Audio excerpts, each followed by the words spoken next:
Livro Os Escolhidos. Capítulo 7. Destruído pela água. Nos dias de Noé, uma dupla maldição repousava sobre a terra, como resultado do pecado de Adão e do assassinato cometido por Caim. Ainda assim, a terra era bela, as colinas eram coroadas com árvores majestosas, as planícies exalavam a doce fragrância de milhares de flores. Os frutos da terra eram de uma imensa variedade, quase sem limite. As árvores ultrapassavam em tamanho e perfeita proporção a qualquer uma que hoje exista. Sua madeira era nobre, tão dura quanto pedra, e quase com a mesma durabilidade. O ouro, a prata e as pedras preciosas existiam em abundância. A raça humana ainda conservava grande parte do vigor que tinha no princípio. Havia muitos gigantes, reconhecidos por sua sabedoria, hábeis em imaginar as obras mais engenhosas e extraordinárias, porém, permitiram que sua vida de pecado não tivesse limites.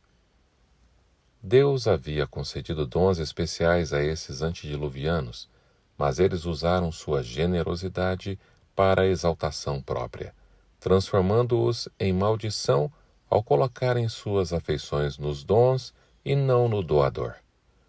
Procuravam se superar uns aos outros na ornamentação e decoração de suas moradas com a mais habilidosa mão de obra. Deleitavam-se em cenas de prazer e perversidade. Não desejavam conhecer nada mais a respeito de Deus e logo passaram a negar sua existência. Glorificavam o gênio humano, adoravam as obras das próprias mãos e ensinavam os filhos a se curvarem diante das imagens de escultura criadas por eles. O salmista descreve os efeitos produzidos no adorador por prestar culto aos ídolos. Tornam-se como eles aqueles que os fazem e todos os que neles confiam. Salmo 115, verso 8. É uma lei do espírito humano que pela contemplação somos transformados. Se a mente nunca se eleva acima do nível da humanidade, se não é levada a contemplar a sabedoria e o amor infinitos, o ser humano decairá constantemente, e cada vez mais e mais baixo. O Senhor viu que a perversidade do homem tinha aumentado na terra e que toda a inclinação dos pensamentos do seu coração era sempre e somente para o mal. Ora, a terra estava corrompida aos olhos de Deus e cheia de violência. Gênesis, capítulo 6, versos 5 e 11. Sua lei era transgredida e o resultado foi a prática de todo o pecado que se podia imaginar.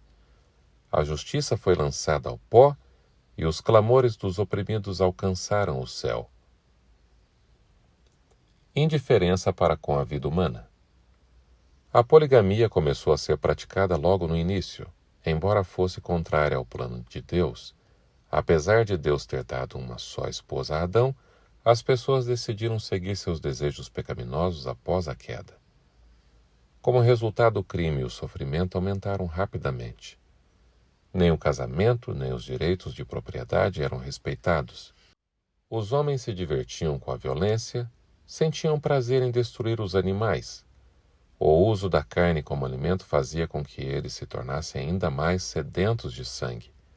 Assim, acabaram desprezando totalmente até mesmo a vida humana.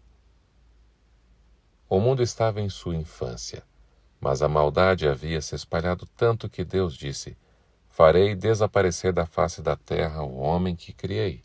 Gênesis 6, versículo 7. Ele declarou que seu espírito não ficaria brigando para sempre com a raça culpada. Se não parassem de pecar, ele os eliminaria da sua criação, destruiria os animais e a vegetação que fornecia abundante provisão de alimento e transformaria a linda terra em um vasto cenário de destruição. Um barco preserva a vida. 120 anos antes do dilúvio, o Senhor revelou a Noé o seu plano e orientou-o a construir uma arca. Noé precisava contar a todos que Deus iria trazer um dilúvio de água sobre a terra. Aqueles que acreditassem na mensagem e se preparassem por meio do arrependimento e reforma de sua vida, receberiam o perdão e seriam salvos. Matusalém e seus filhos, que viveram para ouvir a pregação de Noé, ajudaram na construção da arca. Deus deu a Noé as dimensões exatas da arca e o instruiu sobre como construí-la. A sabedoria humana não poderia ter idealizado uma estrutura tão resistente e durável. Deus foi o arquiteto e Noé o construtor mestre. A arca tinha 3 andares de altura, com apenas uma porta em um dos lados. A entrada de luz era por cima, e os diversos compartimentos estavam dispostos de tal maneira que todos eram iluminados. O material empregado era madeira de cipreste de Gopher, resistente ao apodrecimento por centenas de anos. A construção dessa imensa estrutura foi um processo bastante lento. Por causa do tamanho das árvores e da qualidade da madeira, foi exigido muito mais trabalho naquela época que nos dias de hoje para prepará-la. Tudo o que era possível o homem fazer foi feito para a realização de um trabalho perfeito. Mesmo assim, a arca, por si mesma, não era capaz de resistir à tempestade. Somente Deus poderia preservar seus servos da fúria das águas. Pela fé, Noé, quando avisado a respeito de coisas que ainda não se viam, movido por santo temor, construiu uma arca para salvar sua família. Por meio da fé, ele condenou o mundo e tornou-se herdeiro da justiça, que é segundo a fé. Hebreus 11, verso 7. Enquanto Noé pregava a mensagem de advertência, sua fé era aperfeiçoada e se tornou evidente. Um exemplo daquele que crê exatamente no que Deus diz. Tudo o que ele tinha foi empregado na arca. Ao começar a construir aquele imenso barco, multidões vinham de todas as direções para ver a estranha cena e ouvir as fervorosas palavras do pregador. No início, muitos apareciam para ouvir a mensagem que estava sendo pregada. Porém, não se voltaram para Deus em verdadeiro arrependimento. Vencidos pela incredulidade que predominava, eles se uniram aos seus antigos companheiros, rejeitando a mensagem solene. Alguns ficaram convencidos e teriam atendido ao apelo, mas eram tantos os que zombavam de Noé que acabaram entrando no mesmo espírito. Resistiram aos convites de misericórdia e logo se encontraram entre os mais ousados zombadores. Ninguém vai tão longe no pecado como aqueles que já receberam uma vez a luz, mas resistiram ao convincente Espírito de Deus. Nem todas as pessoas daquela geração foram idólatras. Muitos afirmavam ser adoradores de Deus. Alegavam que seus ídolos eram representações da divindade e que, por meio deles, podiam obter uma concepção mais clara do ser divino. Essas pessoas eram as primeiras a rejeitar a pregação de Noé e, finalmente, declararam que a lei divina não estava mais em vigor, que era contrário ao caráter de Deus punir a desobediência. Tinham a mente tão cegada pela rejeição que realmente acreditavam que a mensagem de Noé não passava de uma ilusão. O mundo tinha se posicionado contra a justiça de Deus e suas leis, e Noé era considerado um fanático. Grandes homens, mundanos, honrados e também os sábios diziam: as ameaças de Deus são apenas para nos intimidar e nunca vão se cumprir. A destruição do mundo e a punição dos seres que ele criou nunca vão acontecer pelas mãos do Criador. Não tenham medo. Noé é um fanático perturbado. Eles continuaram em sua desobediência e impiedade, como se Deus não tivesse falado por meio de seu servo. Noé, porém, permanecia como uma rocha em meio à tempestade. A ligação com Deus fez com que ele ficasse mais forte ainda na força do poder infinito. Durante 120 anos, sua voz solene soou aos ouvidos daquela geração, advertindo a respeito dos acontecimentos que, de acordo com a sabedoria humana, eram impossíveis. Até então, nunca havia chovido. A terra era regada por uma neblina ou orvalho. Os rios nunca passavam dos seus limites e levavam com segurança as suas águas para o mar. Deus fixou leis que impediam as águas de transbordar para além de suas margens. Veja Jó 38, verso 11. O tempo foi passando, mas o coração das pessoas, que era muitas vezes tomado pelo medo, começou a ficar tranquilo. Eles achavam que a natureza estava acima do Deus da natureza. Se a mensagem de Noé estivesse correta, a natureza teria que se desviar de seu curso. Mostraram desprezo pelos avisos de Deus ao continuar fazendo tudo o que faziam antes de receberem as advertências. Continuaram fazendo planos, banquetes de glutonarias, comiam e bebiam, plantavam e construíam, fazendo planos para o futuro. Afirmavam que se houvesse qualquer verdade no que Noé dizia, pessoas de renome, os sábios, os que eram mais prudentes e os grandes homens estariam a par do que estava acontecendo. O tempo de graça estava para terminar. A arca estava concluída, do jeito que o Senhor tinha determinado, e nela foram armazenados alimentos para os homens e animais. Então o servo de Deus fez seu último e solene apelo ao povo. Noé implorou que buscassem refúgio enquanto ainda havia tempo. Mais uma vez, eles rejeitaram suas palavras e gritaram em zombaria. De repente, animais de todas as espécies foram vistos saindo das montanhas e das florestas. Eles caminhavam em silêncio até a arca. As aves saíram em revoadas de todas as direções e, em perfeita ordem, entraram na arca. Com Noé, os animais entraram na arca, Gênesis 7, verso 9, de 2 em 2, e os animais limpos, 7 pares de cada espécie. Filósofos foram chamados para explicar esse acontecimento tão singular. A raça condenada procurava banir seus crescentes temores com divertimentos ruidosos, parecendo convidar sobre eles o castigo da ira divina que já tinha despertado. Deus ordenou a Noé: entre na arca, você e toda a sua família, porque você é o único justo que encontrei nesta geração. Gênesis 7, verso 1. A sua influência e exemplo resultaram em bênçãos. Deus salvou com ele todos os membros de sua família. Um anjo fecha a porta. Os animais do campo e as aves dos céus tinham entrado na arca para se refugiarem. Noé e sua família estavam dentro da arca. Então o Senhor fechou a porta, Gênesis 7,16. A porta era tão pesada que era impossível ser fechada pelos que estavam dentro da arca. Mãos invisíveis giraram a porta vagarosamente para o seu lugar. Noé foi fechado lá dentro e aqueles que rejeitaram a misericórdia de Deus ficaram do lado de fora.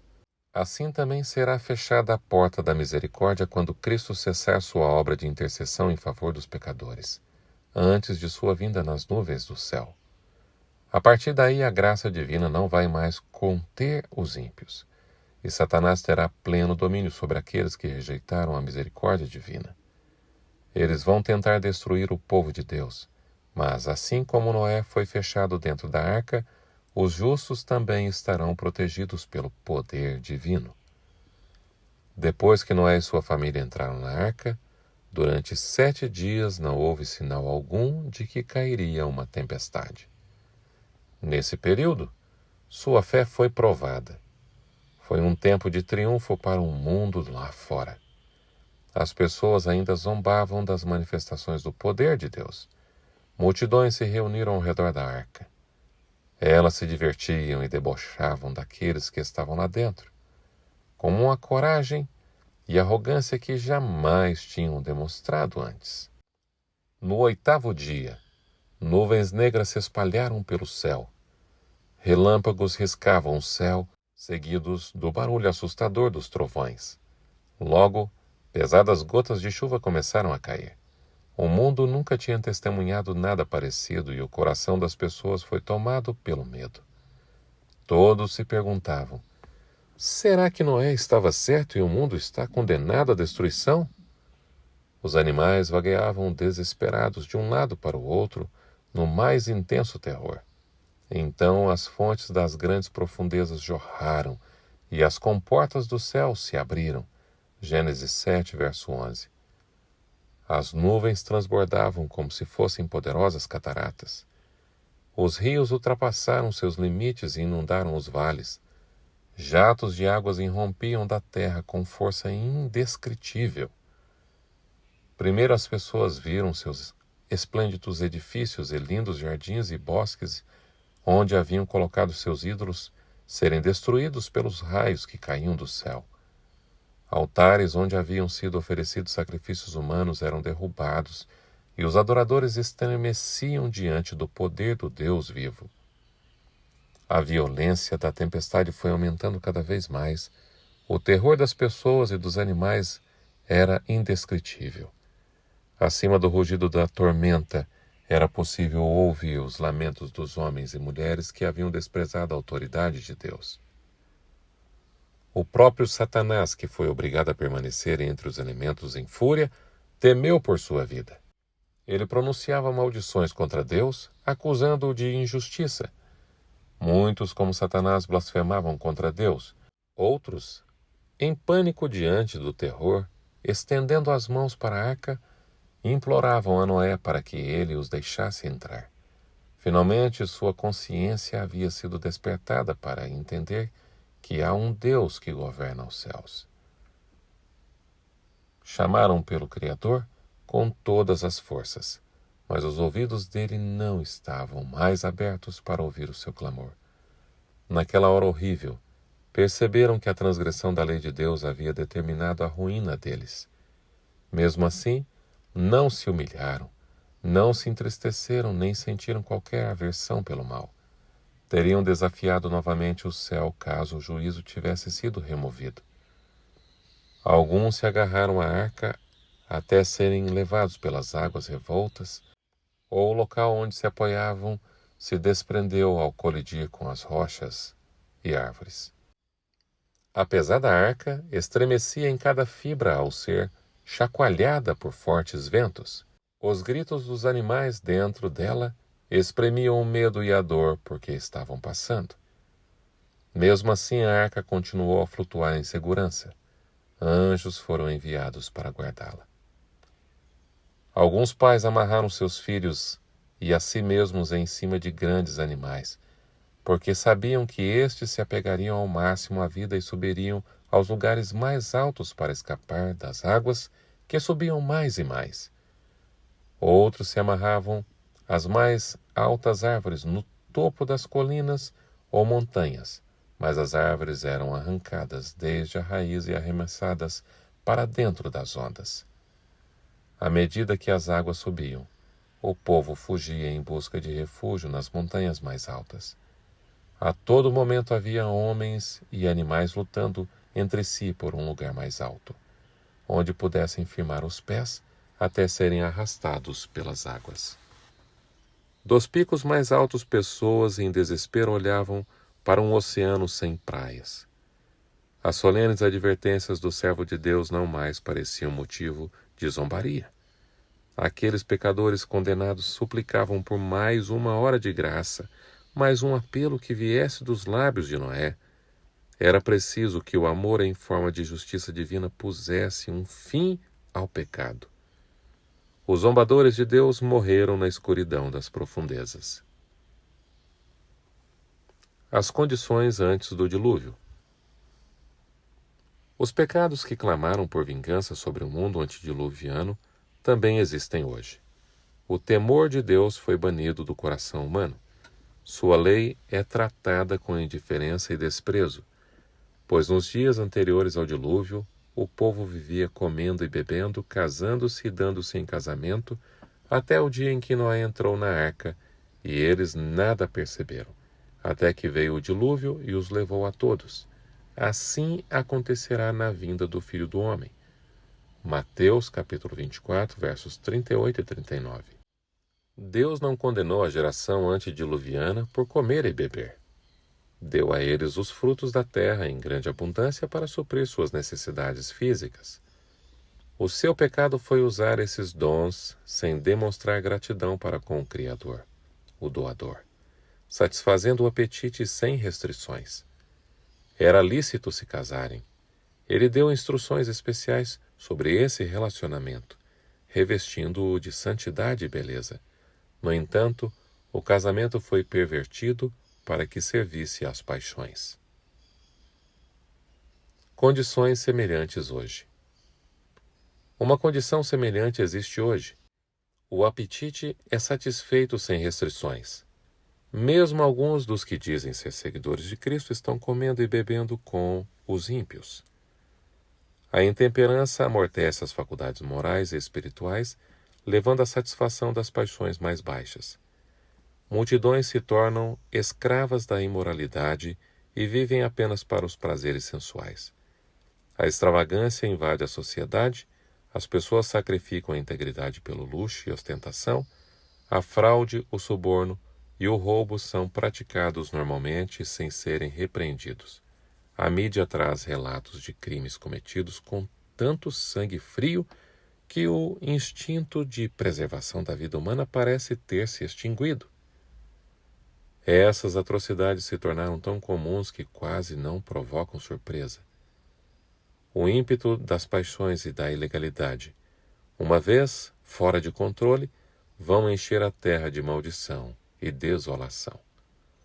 O mundo antediluviano representa a condição para a qual se encaminha rapidamente a sociedade moderna.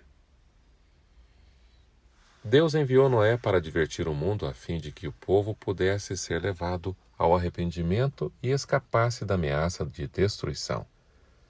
Ao se aproximar o tempo da segunda vinda de Cristo, o Senhor enviará seus servos com uma mensagem de advertência ao mundo para que este se prepare para esse grande acontecimento. Multidões vivem transgredindo a lei de Deus e agora, em sua misericórdia, Ele os convida a obedecer aos seus sagrados mandamentos. O perdão é oferecido a todos os que abandonarem os seus pecados, por meio do arrependimento e fé em Cristo. Muitos, porém, ainda rejeitam suas advertências e negam a autoridade da sua lei. De toda a vasta população existente na terra antes do dilúvio, apenas 8 pessoas creram e obedeceram à palavra de Deus dada por meio de Noé. Assim, antes que o legislador venha para punir os desobedientes, os pecadores serão aconselhados a se arrepender. Mas a maioria não dará ouvidos a essas advertências. Antes de tudo, saibam que, nos últimos dias surgirão escarnecedores zombando e seguindo suas próprias paixões. Eles dirão: o que houve com a promessa da sua vinda? Desde que os antepassados morreram, tudo continua como desde o princípio da criação. 2 Pedro 3, versos 3 e 4. Jesus fez a significativa pergunta: quando o Filho do Homem vier, encontrará fé na terra? Lucas 18, versículo 8. O Espírito diz claramente que nos últimos tempos alguns abandonarão a fé e seguirão espíritos enganadores e doutrinas de demônios. 1 Timóteo 4, verso 1. Saiba disto: nos últimos dias sobrevirão tempos terríveis. 2 Timóteo 3, verso 1. Quando a porta da graça se fechar. Quando o tempo para a sua salvação estava chegando ao fim, os antediluvianos se entregaram às festas e aos divertimentos mais empolgantes, preenchendo a vida com alegria e prazer. Em nossos dias, o mundo está absorvido na busca do prazer. Um ciclo constante de estímulos sensuais impede que as pessoas sejam impressionadas com as únicas verdades que podem salvá-las da destruição vindoura. Nos dias de Noé, os filósofos declaravam que era impossível o mundo ser destruído pela água. Da mesma forma, hoje mentes científicas tentam mostrar que o mundo não pode ser destruído pelo fogo. Quando todos consideraram a profecia de Noé uma ilusão, havia chegado o tempo de Deus agir. O legislador é maior que as leis da natureza. Assim como foi nos dias de Noé, acontecerá exatamente assim no dia em que o Filho do Homem for revelado. Lucas 17, 26 a 30. O dia do Senhor, porém, virá como ladrão. Os céus desaparecerão com um grande estrondo, e a terra e tudo o que nela há será desnudada. 2 Pedro 3, verso 10. Quando os líderes religiosos apontarem para um futuro de longas eras de paz e prosperidade, e o mundo estiver absorvido em plantar e edificar, em banquetes e divertimentos, rejeitando as advertências de Deus e zombando de seus mensageiros, então é que a destruição virá sobre eles de repente, e de modo nenhum escaparão. 1 Tessalonicenses, capítulo 5, verso 3. O fim do capítulo 7.